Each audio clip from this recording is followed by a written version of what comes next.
आज सुबह सुबह एक शख्स लखनऊ के नाका पुलिस स्टेशन पहुंचा। उसने अपना नाम अरशद बताया। अरशद ने पुलिस को जो बताया उसे सुनकर पुलिस वालों के होश उड़ गए। अरशद ने कहा वो अपनी मां और अपनी 4 बहनों का मर्डर करके वहां आया है। 5 की लाशें शरणजीत होटल के कमरे में पड़ी हैं। पहले तो पुलिस को लगा यह शख्स पागल है। इसके बाद अरशद ने पुलिस को बताया उसने एक एक करके 5 को मारा है। पहले मां की हत्या गला दबाकर की, उसके बाद दुपट्टे से बहनों का गला दबाया, फिर ब्लेड से उनके हाथों की नसें काट दी। और इसके बाद पुलिस अरशद को लेकर होटल पहुंची तो कमरे में चारों तरफ खून ही खून बिखरा हुआ था और 5 लाशें पड़ी थी। पुलिस ने फॉरेंसिक एक्सपर्ट्स को बुलाया, लाशों को पोस्टमार्टम के लिए भेजा गया, ब्लेड और दुपट्टे को सील किया गया। होटल के मैनेजर से पूछताछ की तो पता चला अरशद अपने पिता बदर और मां अस्मा के साथ 30 दिसंबर को इस होटल में आया था। उनके साथ अरशद की 4 बहनें, 19 साल की अलशिया, 18 साल की रहमीन, 16 साल की अक्सा और 9 साल की आलिया भी थी।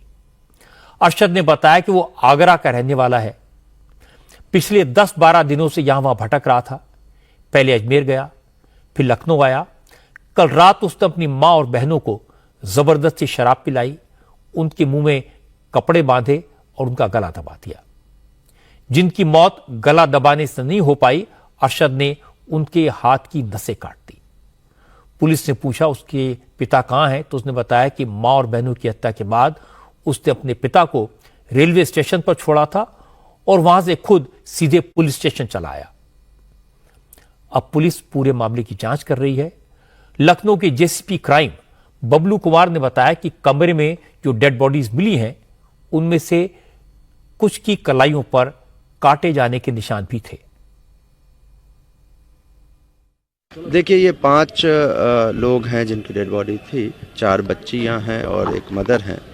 और यहाँ वो करीब जो बताया गया, होटल वाले ने बताया कि 30 तारीख को यहाँ आए थे और उसके साथ उसका ब्रदर और फादर, ये लोग भी यहाँ थे। तो उन सब के लिए जानकारी की जाए। अभी जो है कुछ इंसाइज्ड वुंड हैं, कलाई पे या गले पे भी है कुछ के, लेकिन अभी पूरी जो है इसकी पोस्टमार्टम के उपरांत और पूछताछ के उपरांत जो है सारी जानकारी बता दी जाए। इस मामले का नया मोड़ आया जब सोशल मीडिया पर अरशद का एक वीडियो वायरल होने लगा। पुलिस ने इस वीडियो के बारे में अरशद से पूछा तो उसने बताया ये वीडियो उसने अपनी मां और अपनी 4 बहनों की हत्या करने के बाद बनाया था। वीडियो बनाते वक्त उसका पिता बदर भी होटल के कमरे में ही मौजूद था। वीडियो में अरशद यह कह रहा है कि उसने आगरा में अपनी बस्ती वालों से तंग आकर मां और बहनों का कत्ल किया, क्योंकि बस्ती के कुछ लोग उसके घर पर कब्जा करना चाहते थे। उसकी बहनों को हैदराबाद ले जाकर बेचने के फिराक में थे। अरशद ने वीडियो में कहा कि वो धर्म परिवर्तन करके हिंदू बनना चाहता था। इस वजह से बस्ती के सारे मुसलमान उसके परिवार से नाराज थे और उसको लगातार परेशान करते थे। उसने अपनी और पिता की हत्या की आशंका थी। अगर ऐसा हो जाता तो उसकी मां और बहन का क्या होता, इसी डर से उसने बहनों की इज्जत बचाने के लिए सबको मार डाला। हम लोग बस्ती वालों से तंग आकर धर्म परिवर्तन करना चाहते थे ताकि हमें चैन से जीने दें। मंदिर बनाएं, पूजा करते हैं, हम सब करते हैं। हमने सब बहुत लोगों से मदद मांगी इसके खातिर, लेकिन किसी ने मदद नहीं करी। आज मजबूरी में हमने सबने पूरी फैमिली ने एक कदम उठाया है। आज अपने हाथ से अपनी बहनों को और अपने आप को मारा है मैंने। जी, जब पुलिस को एक वीडियो मिले तो आप एक बार जानिए, इस सब चीज़ों की जिम्मेदारी बस्ती वाले हैं। 10-15 दिन हो गए फुटपाथ पर सो रहे हैं, ठंड में भटक रहे हैं। हम बच्चों को ये नहीं चाहते बच्चे ठंड में भटकें। हमारा घर उन्होंने छीन लिया है, मकान के पेपर्स हमारे पास हैं।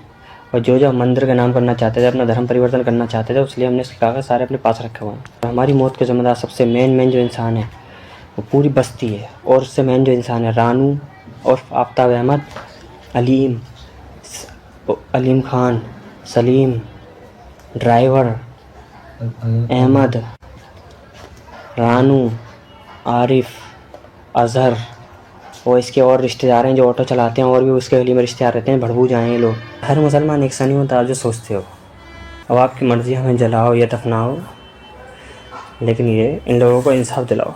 बेचारी बहुत तड़पी हैं आज, इनके हाथ काटे मैंने गला दबाया इनका मैंने। इस वीडियो में सुनाई दे रहा है कि कोई अरशद को पीछे से प्रॉम्प्ट भी कर रहा है, इसीलिए पुलिस अरशद की इस कहानी पर यकीन नहीं कर रही।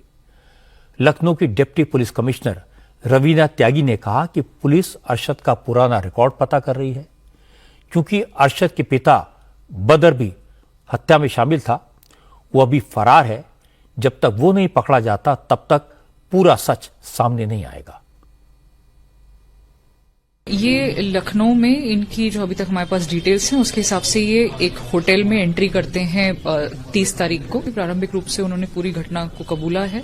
उन्होंने ये भी बताया है कि मोहल्ले वालों से कुछ विवाद के चलते उनको ये था कि अगर इनको कुछ हो जाता है तो इनके परिवार वालों का ध्यान कौन रखेगा। इसके चलते उन्होंने इस पूरी घटना को अंजाम देने का फैसला किया और कल रात को उनको पहले शराब का सेवन करवाया, उसके उपरांत कुछ को गला दबा करके और कुछ की जो कलाई है उसको काट करके इस घटना को अंजाम दिया। सोशल मीडिया के माध्यम से कुछ वीडियोस जो हैं वो सर्कुलेट हो रही हैं, उनकी भी जांच किया जाना शेष है। जो भी बातें इनके द्वारा बताई जा रही हैं उसको भी अभी साक्ष्य संकलन करके उसको भी सत्यापित किया जाना शेष है, उसकी कार्रवाई की जा रही है। अभी जो है इनका आपराधिक इतिहास आदि भी तलाशा जा रहा है और जो भी डिटेल्स होंगी उनको संकलित करते हुए हम किसी नतीजे पर पहुंच पाएंगे। अरशद के पिता बदर का एक पुराना वीडियो सामने आया है। इस वीडियो में बदर भी लगभग वही बातें कह रहा है जो अरशद ने अपनी वीडियो में कही थी। बदर का कहना है कि पिछले कई साल से बस्ती वाले उसकी फैमिली को परेशान कर रहे थे।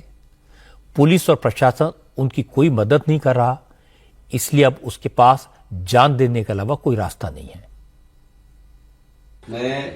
मेरा नाम मोहम्मद बदर है। मैं इस्लाम नगर निवासी आगरा का निवासी हूँ। मैं 17 साल से वहाँ पे रहता हूँ परिवार के साथ। कुछ लोग मेरे परिवार को बहुत ज़्यादा 17 साल से तंग कर रहे हैं, वो अब मैं बहुत ज़्यादा परेशान हो चुका हूँ। मैंने कितनी ही बार पुलिस को कंप्लेंट की, लेकिन पुलिस कंप्लेंट होती है, जहाँ पुलिस चौकी पे बात आती है चौकी पे आके वो दम तोड़ देती है, उसकी कोई कार्रवाई नहीं हो पाती चौकी से। अभी 16 तारीख को उन्होंने मुझसे बेवजह झगड़ा किया।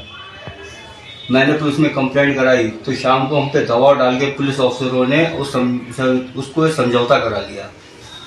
उसके बाद फिर उन्होंने 18 तारीख को सुबह 8 बजे फिर हमसे सबसे झगड़ा करा, पूरी बस्ती में लेके उन्होंने झगड़ा करा, क्योंकि उन लोगों को हमारी बारे में पता चल चुका था कि हम इस्लाम धर्म छोड़ना चाहते हैं, इसलिए उन लोगों ने हमें सबसे जान से मारने की कोशिश करी। हम लोग पूरे परिवार के साथ सड़कों पे भटक रहे हैं, हम बहुत परेशान हैं और वो हमें जान से मारना चाहते हैं। इंडिया टीवी के रिपोर्टर्स ने जब इस केस की तहकीकात की तो कई चौंकाने वाली बातें सामने आई। पता लगा कि 24 साल का अरशद आगरा के इस्लाम नगर का रहने वाला है। अरशद कई दिन तक गायब रहता था। उसके परिवार के लोग मोहल्ले के लोगों के साथ कोई बातचीत नहीं करते थे। उसके घर पर पिछले 15-20 दिन से ताला लगा हुआ है, इसलिए उसके बारे में किसी के पास कोई जानकारी नहीं थी। लेकिन आज जब पुलिस पहुंची तो इतने भयानक मर्डर केस के बारे में लोगों को पता चला। अरशद ने अपनी वीडियो में जिन लोगों पर परेशान करने के इल्जाम लगाए हैं, उन सबको आगरा पुलिस पूछताछ के लिए ले गई है। उनके घरों में सिर्फ महिलाएं हैं। इनमें से एक अलीम की वाइफ ने कहा उन्होंने तो अरशद से 7 लाख रुपए में प्लॉट खरीदा था और अब वो पड़ोसियों को फंसाने के लिए झूठे इल्जाम लगा रहा है। अरशद के दूसरे पड़ोसियों ने भी कहा वो अपनी मां और बहनों के साथ अक्सर मारपीट करता रहता था। अरशद नहीं है, बढ़िया आदमी नहीं है, वो बढ़िया आदमी नहीं है, बस्ती वालों को फंसा रहा है वो, बस और कोई बात नहीं है। अच्छा, वो ये कह रहे हैं कि मैं उसकी बहनों को हैदराबाद जो है वो बेचना था। इतने खड़े हैं, अगर कोई भी गवाही दे दे कोई नहीं दे सकता। ये झूठ बोल रहा है, झूठ बोल रहा है, झूठ बोल रहा है, कोई नहीं करता ऐसा काम। क्या कोई झगड़ा था, किसी बात को लेकर कोई विवाद था? नहीं, हमारा कोई विवाद नहीं है इससे, हमारा कोई विवाद ही नहीं है। जगह लिए तो हमने पैसे दिए हैं उसे बाकायदा, कोई मैटर नहीं है। उन दुकान वालों से हुई थी मौजूदी, बस उसी बात पे, और कोई बात नहीं। कभी अलीम और अरशद का झगड़ा भी हुआ था आपस में? नहीं, नहीं कोई झगड़ा नहीं हुआ हमारा। तो आखिर क्यों वो वीडियो बना रहा है, उसके अंदर नाम ले रहा है, अलीम का, आफ्ताब का, इधर सबके नाम ले रहा है? दुकान वालों से लड़ाई होगी, अब ऐसी बस्ती वाले चले जाते हैं, बीच में चाय कर दिया, बस उसी बात पे खिंचा गया। कभी अरशद को देखा आपने? देखा है, लेकिन ऐसा ही है, थोड़ा सनकी आदमी है वो, थोड़ा सा मम्मी को मारता है, बच्चे को मारता है, अपनी बहन भाइयों को सबको मारता रहता है। एक बहन की शादी करी थी पहले, उसको भी मारता था बहुत। पड़ोसियों को कोई रोल नहीं है, वो फंसाना चाह रहा पड़ोसियों को, सबको, गली वालों को है। पहले ऐसा था, इनमें दुकान वालों उनमें हो गई लड़ाई, चावर हो, फिर वो दुकान वाले कुछ बंद हो गए, यहाँ से चले गए, क्या यहाँ से चले गए तो वहाँ पे जाके अजमेर गए, जन कहाँ गए पता नहीं है।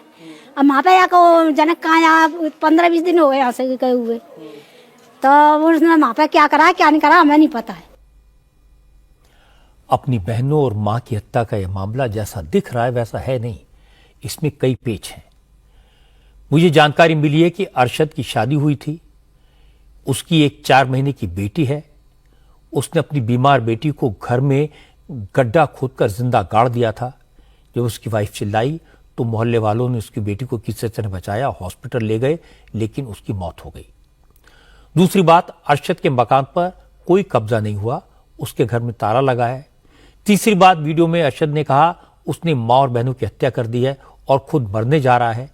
उसकी मौत के लिए कौन कौन जिम्मेदार हैं उसने उन लोगों के नाम बताए, लेकिन उसने आत्महत्या नहीं की। अपने पिता को रेलवे स्टेशन छोड़ा और फिर खुद पुलिस स्टेशन चला गया। मतलब साफ है, पूरे परिवार की महिलाओं की हत्या बाप बेटे ने सोची समझी साजिश के तहत की, फिर से हिंदू मुसलमान का रंग देने की कोशिश की। मुझे लगता है इस केस में हत्यारा मानसिक रोगी है, मेंटल केस है, साइको किलर है। ऐसे लोग बहुत शातिर होते हैं, हत्या को बड़ी चतुराई से अंजाम देते हैं, फिर उसे कोई कलर देने की कोशिश करते हैं। कई बार अपनी मानसिक बीमारी का इस्तेमाल अपनी सजा कम करवाने के लिए भी करते हैं। लेकिन इस मामले में किसी नतीजे पर पहुंचने से पहले पुलिस की जांच पूरी होने का इंतजार करना चाहिए।